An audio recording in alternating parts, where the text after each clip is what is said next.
Hello, and thank you for tuning in to Dark and Precious Storytime. I'm Dark. And I'm Precious. In this podcast, we flex our creative muscles and maybe your patience by narrating original stories complete with totally professional sound effects. This will be the best 30 minutes of your life you'll never get back. Today's story is called The Cottage, where an escaped convict and two girls find that a tiny cottage in the woods is definitely not what it seems. Ellen and Miranda were best friends. They lived close to one another and had hung out together since elementary school. One of their favorite activities in the summer was to explore the woods behind Miranda's house. They spent hours exploring trails, throwing rocks in a little creek, and climbing trees. They would even take their sleeping bags and spend the night sleeping under the stars, accompanied by a cozy campfire. One day, they had traipsed to their usual camping spot on a large rock overlooking the babbling creek bed. Dropping off their bedrolls and supplies, they wandered down one of the nearby trails they had traveled 100 times. They were discussing the merits of white versus colored marshmallows when they came upon an odd construction of sticks hanging from a tree.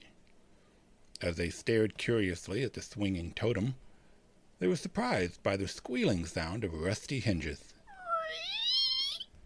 They moved through the trees in the direction of the noise, and after about 50 feet, they came upon a tiny cabin with a partially collapsed roof. The cabin was really no more than a shed, only about 12 feet square. It stood in the center of a perfect circle of scorched and blackened grass, but the cabin itself bore no burn marks. There were no windows, just a battered wooden door that stood wide open. Everything seemed still, as if nature was holding its breath. Approaching the cabin, Ellen and Miranda noticed more of those weird stick things hanging from the trees around the cabin. When she stepped into the doorway, Ellen saw a low stone structure in the center of the cabin, and after a moment she realized it was an old well, centered in a pentagram that had been drawn in chalk on the floor. Strange symbols were drawn on the walls, with an occasional sinister-looking dark splash of something else. "This is so weird," Miranda breathed. "We've passed through here 1,000,000 times. How have we never seen this before?" Ellen responded, pushing the door open further and stepping in. The cabin smelled musty, and there was also the faint, lingering stench of death, as if an animal had died in here long ago. Ugh. The floors were dusty and covered with drifts of leaves that had filtered in from the collapsed roof. Looking up, the girls could see sun-dappled leaves of the trees outside.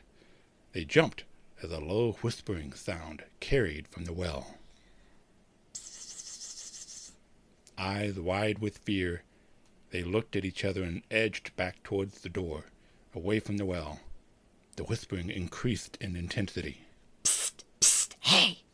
And they distinctly heard, "Help me." "Maybe someone's trapped in there," Ellen exclaimed. Forgetting her fear, she rushed to the well, with Miranda close behind, and they both looked down into the inky blackness. As they stared, they could discern a vague shape below. Suddenly, a pair of luminous eyes flashed in the darkness, and the girls gasped. They tried to turn and run, but they were riveted by the glowing gaze of whatever was in the well. The whispering became a low, raspy voice. "Ah, you have come to release me," it stated matter-of-factly, and uttered what sounded like a sigh of relief. Although transfixed, Miranda found her voice first. "What are you?" she stammered.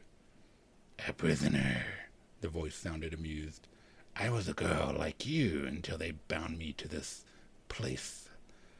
But now that you're here, I'm no longer trapped." "Well, what do you want from us? Let us go." Ellen was trying to tear her hands away from the rim of the well, but could only continue staring at those eyes. "You will free me. Then you will feed," the voice responded, and with that, the darkness in the well spilled out into the cabin, encompassing the girls and muffling their screams. Ding! Henry Buxley had been in and out of prison since he was 12. He'd heard others describe him as a sociopath, a psychopath, and just a plain asshole. He didn't really care which of those was true. He just knew he enjoyed hurting people. During his prison stays, he quickly earned a reputation as someone not to be trifled with. After murdering another inmate, Henry was transferred to a maximum security prison to live out the rest of his days.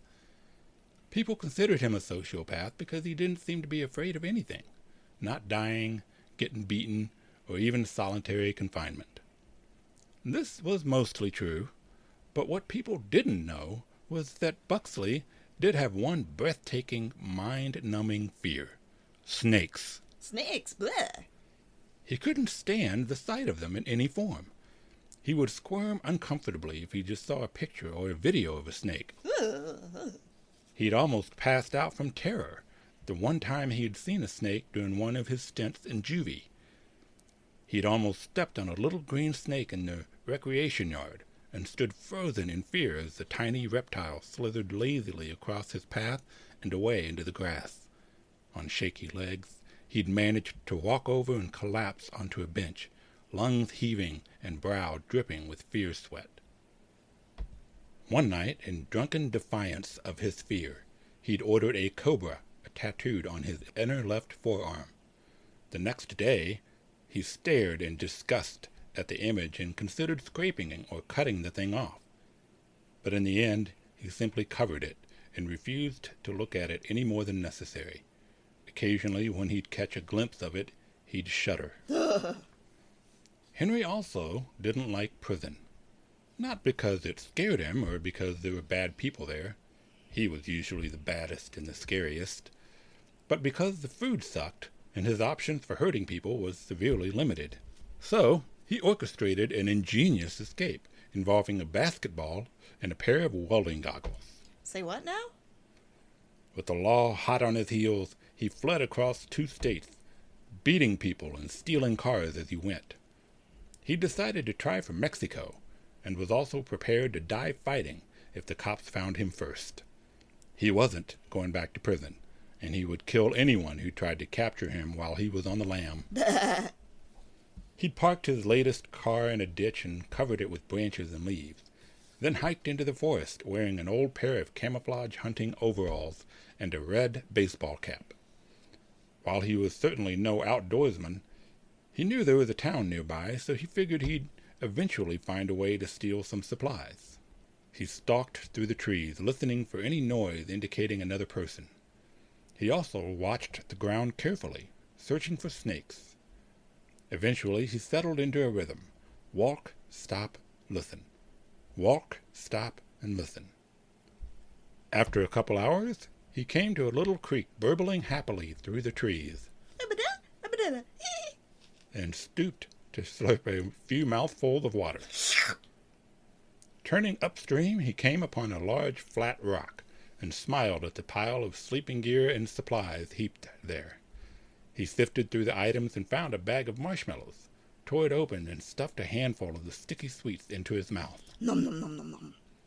This was the first sweet thing he'd eaten in months, so he thrilled at the rush of sugar and munched contentedly as he shoved another handful of marshmallows into his pocket, continuing down the trail leading away from the campsite. A few minutes later, he stopped to pop a couple more marshmallows and paused with his hand halfway to his mouth. Far off in the distance, he thought he heard sirens Beedoo, beedoo, beedoo. and the buzz of a helicopter. Bzzz. They must have found his car.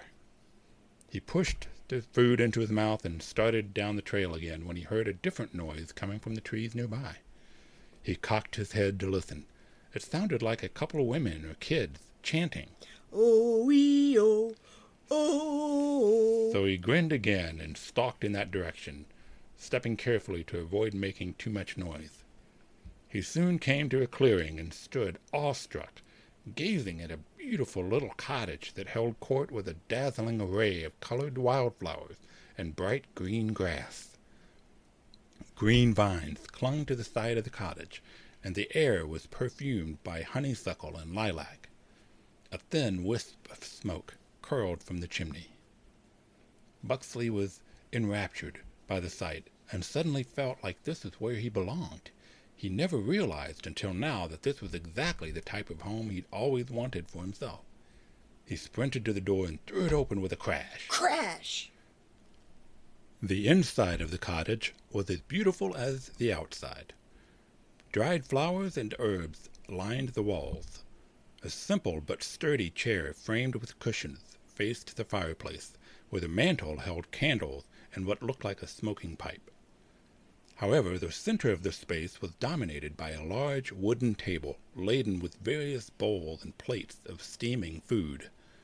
Henry's mouth watered as he took in the mounds of mashed potatoes, slabs of meat nestled in gravy, loaves of golden-crusted bread, and heaps of brightly colored vegetables and fruits. He looked around for the cottage's occupant, but didn't see anyone. Unable to resist any longer, he ran to the table and sat down in front of an empty plate. He took a moment to marvel at the quaint design of laughing children and baby farm animals circling the edge of the plate before he started shoveling food onto it. Henry closed his eyes and groaned blissfully as he ate. Yes. Each bite was better than the last, and he quickly cleaned his plate. He was scooping more food onto his plate when he heard footsteps from overhead. Thump, thump, thump, thump. He stopped and stared up at the ceiling, and then noticed a staircase in the corner of the room. He was puzzled, since the cottage looked pretty small from the outside and certainly not big enough to have a second level. He also noticed there was a good-sized kitchen and another room through a doorway to his right. He could have sworn there was simply a wall there when he came in, but figured he'd just been too hungry to really pay attention. He chided himself for not checking the upstairs, and hoped they hadn't heard him eating all their food. The footsteps continued. Thump, thump, thump, thump. And Henry stood, eyes glued to the staircase. As he watched, delicate boots and then a couple of simple cotton dresses came into view as two attractive women descended into the room. Henry positioned himself between them and the doorway, planning to cut them off before they could run out of the cottage. However, the two women didn't seem at all surprised at the sight of a dirty con in overalls standing in their pristine living room. In fact, they looked like they'd been expecting him. Taken aback by their nonchalance, Henry studied them a little closer. They looked like they were in their late teens, one blonde, one redhead. Their dresses looked to be handmade and very old-fashioned. No cleavage or skin anywhere except their hands and faces. He thought they were probably Amish or Mennonite or something like that, which explained their clothing and hospitality. Buxley grinned again, and even chuckled a little at his good fortune. He found the perfect hiding spot, fantastic food, and two young girls he could use for whatever he wanted. His luck had finally turned. One of the girls gestured silently back at the table, inviting him to continue eating. They didn't look afraid or ready to bolt, so Henry swaggered back to the table and sat down. As he spooned more potatoes on his plate, he glanced at the design again, and a chill went through him. All around the edge of the plate, snakes intertwined as they bit, squeezed, and swallowed screaming children. Henry squeezed his eyes shut and shook his head, and then looked at the plate again. The snakes were still there and seemed a lot more detailed this time. He could see the individual scales, the slits of the eyes, the wickedly pointed fangs. His appetite gone, he dumped the food to cover as much of the design as possible, and then stood up again. The two girls stood still, watching him. Each had a little half-smile, like they'd just shared a private joke. His left forearm was starting to itch like crazy, and Henry scratched it absently as he pondered what to do with them. He couldn't bring himself to leave this perfect little cottage, but he didn't like the way they were looking at him either. He decided to kill the blonde, which would probably wipe the smirk off the other one's face. So he crossed the room, grabbed the blonde by the neck, and threw her into the fireplace. She skidded across the floor and into the hearth, scattering flaming logs. He turned back to the redhead with a triumphant grin of his own, but her expression hadn't changed. He also didn't hear the screams of agony he expected from the woman who was burning to death, so he looked at the fireplace. Sparks and ashes sputtered onto the floor as the blonde woman crawled slowly out of the fire, her clothes burned away but her flesh intact. He backed away in astonishment, mouth agape. His left arm felt like it was on fire, so he pushed up his sleeve and screamed in horror. Ah, Baka Yaga! A cobra had wound itself around his arm and reared up as he moved the sleeve. The cobra swayed, inflating its characteristic fan, and struck, sinking its fangs into Henry's right hand. The pain was enormous, and he could feel the poison squirting from the fangs into his hand. Squirt, squirt. He screamed again, Ah! flailing his left arm around and finally managing to fling the snake across the room. Waves of nausea overtook him, and he retched, Ralph! Ralph! throwing up his meal onto the floor of the cottage. He was horrified to see that instead of partially digested potatoes, steak, and bread, he was vomiting dead insects and spiders, writhing worms, and what appeared to be rodent carcasses. Ugh. The blonde stood up and rejoined the redhead. Both girls turned to stare at him, no longer smirking. Their eyes were now lidless and dark yellow with black slitted pupils. Snake eyes. Henry gasped and staggered backwards as both of them moved towards him. Rather than footsteps, he heard a rustling, swishing sound, Whoosh, whoosh, whoosh. and looked down to see each girl's feet turn into a single scaled trunk. His back hit the wall, and he screeched as their faces melted, They're melting! They're melting! the skin sloughing off to reveal scales, and their mouths stretched wider and wider, gaping open to reveal glistening fangs and black, forked tongues. Looking around for an escape, Henry was amazed to see that he was in a tiny shed. There was no food, no fireplace, and no furniture. Where the table had been, there was now a short, stout woman, perched on the edge of a stone well.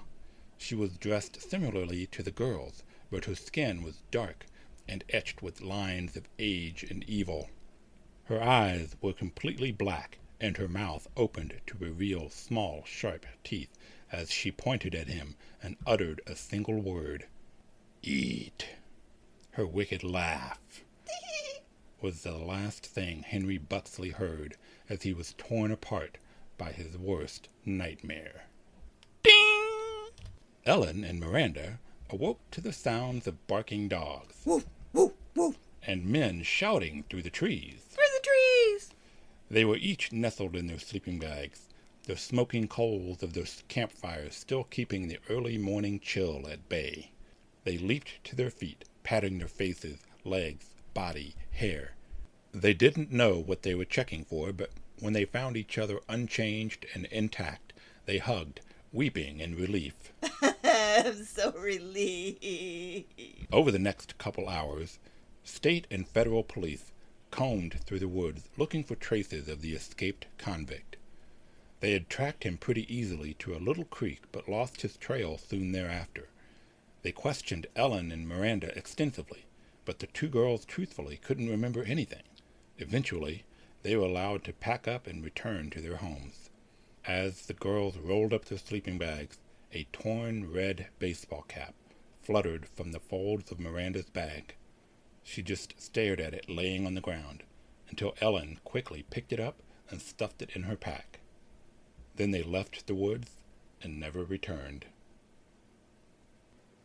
So, what did you think of this week's story, Precious? Okay, well, when you were reading the story, what kind of questions do you think people who are listening to the podcast might have about it? So, I want to know how Henry escaped with goggles and a basketball. Oh, that's a good question. And the answer is you just got to use your imagination. I don't know. I just don't picture it. Well, that sounds like a personal problem. Whatever. What other questions do you think they might have? Where do you get your inspiration for your stories? Dark.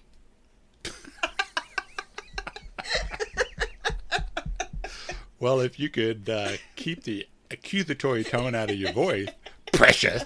I could tell you that I get my inspiration from, well, I mean, where anybody gets their creative inspiration from reading and movies and life experiences. In this case, I mean, this happened to be pretty much autobiographical. So, Right. Do you have any questions for me about where I get my stellar sound effects? I always thought they were pretty natural, but tell me, did you like go to school or anything like that? Nope, I am self-taught. Totally. Never had a lesson in your life. Never had a lesson in my life. You couldn't tell. Okay, so this is the first time that we've actually tried to have some sort of a commentary in addition to the story. I know the first time we actually just read the story and then we were like, bye. So maybe this time we could try doing the talkie thing. I don't know. I don't know if people are going to like the talkie thing. I know words are kind of hard if you don't have them written down in front of you, but and sometimes even when you do. even when you do, I'll be the first to admit. But I don't know. We'll try it this time because, in real life, we're delightful. So I figured in a podcast, we could just show people how delightful we are. Share our gift with the world. Yeah, okay. So how about if maybe next time I read the story and you do the sound effects? Well, I don't know if I'm as naturally talented as you, but maybe we could do that. What kind of story do you think we should do next time? I think we should do a Bigfoot story. Bigfoot. Okay. Do you believe in Bigfoot, Precious? Maybe. I think he's a possibility. Or she. Really? You're going to go gender neutral with the Bigfoot? Well. Non-binary? Well, you don't know. Okay. It's a work in progress. It is a work in progress. We have to get better at this. But for right now, leave us your thoughts about whether we should do talkie thing or just stick with the story. Is there a place for comments? I don't know. But, we've gotten a few people that gave us comments. So one way or the other, people will let us know. Yes, but they're people we know. Well, that's the truth. Thankfully, they didn't say, don't do that anymore. We haven't gotten that yet. Yet. Although someone did drop the term sophomoric humor. Wait, who said that? Yeah. You know who you are. We hope you enjoyed listening to our story as much as we enjoyed telling it. We're pretty sure you have more friends than we do, so be sure to tell them all about us and click to follow our podcast. You can also follow us on Instagram at dark.n.precious. Feel free to leave us any feedback or if you have any story suggestions. Who knows? You might just hear your story idea come to life in the next episode of Dark and Precious Storytime. I'm Dark. And I'm Precious. See you next time. Bye-bye.